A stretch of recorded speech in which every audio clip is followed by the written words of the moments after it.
जीवन हमें एक मौका देता है, इसलिए जब भी सही कॉलेज चुनने का समय आए तो सिर्फ मंगलायतन यूनिवर्सिटी आपके बेहतरीन भविष्य और सर्वांगीण विकास के। देश का आम बजट 1 फरवरी को पेश होने वाला है।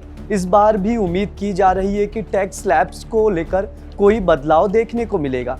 खासकर 10 लाख रुपए तक की सैलरी वालों को बड़ी खुशखबरी मिल सकती है, लेकिन ये खुशखबरी उन टैक्स पेयर्स के लिए होगी जो न्यू टैक्स रिजीम में अपना टैक्स भरते हैं।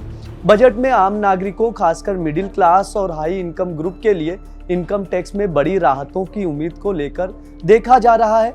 आइए जानते हैं आपके लिए क्या खास होने वाला है इस बजट में। 2025 के बजट में एक महत्वपूर्ण बदलाव न्यू टैक्स रिजीम में देखने को मिल सकता है। सरकार 10 लाख रुपए तक की आय को टैक्स फ्री करने पर विचार कर रही है। इसका मतलब यह है कि अगर आपकी सालाना आय 10 लाख रुपए तक होती है तो आपको टैक्स नहीं देना होगा।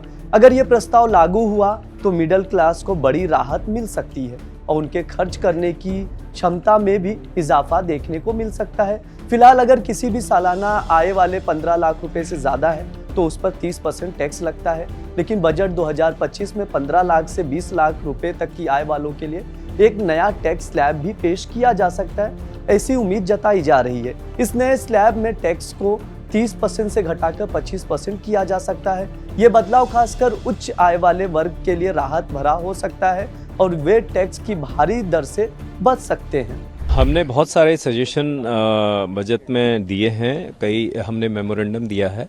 मैं आपको कुछ 2-3 बातें बताना चाहूँगा। पहले तो यह है कि जैसे जो आने वाले टाइम में जो हमारे पास देश में करीब 63 लाख MSMEs इस देश में हैं, करीब 6.5 करोड़ MSMEs। अब जब तक जो अभी टाइम चल रहा है इसमें जब तक टेक्नोलॉजी इनेबल्ड हमारी मैन्युफैक्चरिंग नहीं होगी तब तक जो है आप ग्रोथ बहुत ज़्यादा एक्सपेक्ट नहीं कर सकते। तो अभी MSMEs का कंट्रीब्यूशन करीब 15-16% मैन्युफैक्चरिंग में है, तो उसको 25% तक ले जाने का गवर्नमेंट का इरादा है। तो उसमें अगर हमें टेक्नोलॉजी ओरिएंटेड ग्रोथ जो करनी होगी तो उसके लिए हमने सजेस्ट किया है कि एक इंडस्ट्री 4.0 फंड बनाया जाए, जिससे कि जो हमारे MSMEs हैं उसमें कम दामों में अपना पैसा लेकर के अपनी फैक्ट्रीज में जो है टेक्नोलॉजी, जो लेटेस्ट टेक्नोलॉजी है जिससे उनकी प्रोडक्टिविटी बढ़ सके, वो अगर करें तो उससे जो है देश की इकोनॉमी में वो काफ़ी कंट्रीब्यूट कर सकते हैं। क्योंकि आने वाले टाइम में क्या है कि अगर आप ग्लोबली कॉम्पिटिटिव होना है तो टेक्नोलॉजी का यूज़ करना बहुत ज़रूरी है। और दूसरा जो अभी देश नेट जीरो की तरफ जा रहा है, बाय 2030 हमने करीब 45% कार्बन एमिशंस रिड्यूस करने की बात करी है, प्राइम मिनिस्टर का गोल है। तो इसके लिए जो है हमें ग्रीन टेक्नोलॉजीज़ लानी पड़ेगी। हमने एक ग्रीन ट्रांजिशन फंड बनाने की रिकमेंडेशन दी है, जिसमें कि MSME जो है और सारे जो बिजनेसेस जो भी उसमें से, नॉट ओनली MSMEs व अदर बिजनेसेस भी उसमें से आप अपना फंड लेकर के ग्रीन टेक्नोलॉजीज़ है, एनर्जी एफिशिएंसी है और रिन्यूएबल है, इस पे इंटरवीन कर सकते हैं।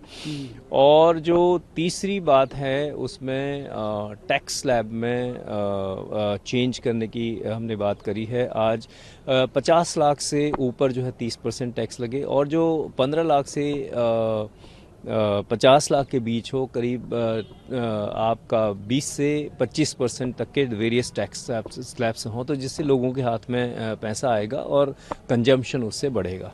न्यू टैक्स रिजीम में 7.75 लाख रुपए तक की आय पर टैक्स नहीं लगता है। अगर ये सीमा बढ़कर 10 लाख रुपए हो जाती है तो इसका फायदा लाखों लोगों को मिलेगा। इस बदलाव के बाद 10 लाख रुपए तक की आय को पूरी तरह से टैक्स फ्री किया जा सकता है, जिससे छोटे और मिडिल क्लास के लोग ज्यादा फायदा उठा सकेंगे।